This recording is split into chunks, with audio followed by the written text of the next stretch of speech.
আসসালামু আলাইকুম। আজ আমরা কথা বলবো ফেক্সোফেনাডিন সম্পর্কে।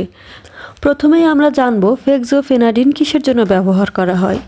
ফেক্সোফেনাডাইন হলো একটি অ্যান্টিহিস্টামিন যা চোখের জল, সর্দি, চোখ ও নাকের চুলকানি, হাঁচি, আমবাত প্রতিরোধে সাহায্য করে। এটি অ্যালার্জির প্রতিক্রিয়ার সময় শরীরকে হিস্টামিন নামক একটি প্রাকৃতিক পণ্য মুক্ত করা থেকে বিরত করে কাজ করে। ফেক্সোফেনাডাইন হলো একটি অ্যান্টিহিস্টামিন যা ক্ষর, জ্বর এবং ছত্রাকসহ অ্যালার্জির প্রতিক্রিয়াগুলোর চিকিৎসার জন্য ব্যবহার করা হয়। ফেক্সোফেনাডাইন মৌসুমি অ্যালার্জি এবং অনিদ্রার জন্য ব্যবহার করা হয়।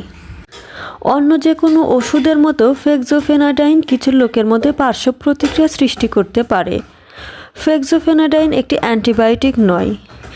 এটি একটি অ্যান্টিহিস্টামিন ঔষধ যা অ্যালার্জির উপসর্গ যেমন হাঁচি, চুলকানি, চোখের জল, সর্দির চিকিৎসার জন্য ব্যবহার করা হয়। ফেক্সো সিরাপটির সেবনবিধি: 6 মাস থেকে 2 বছর পর্যন্ত শিশুরা হাফ চামচ করে দৈনিক 2 বার করে খাবে।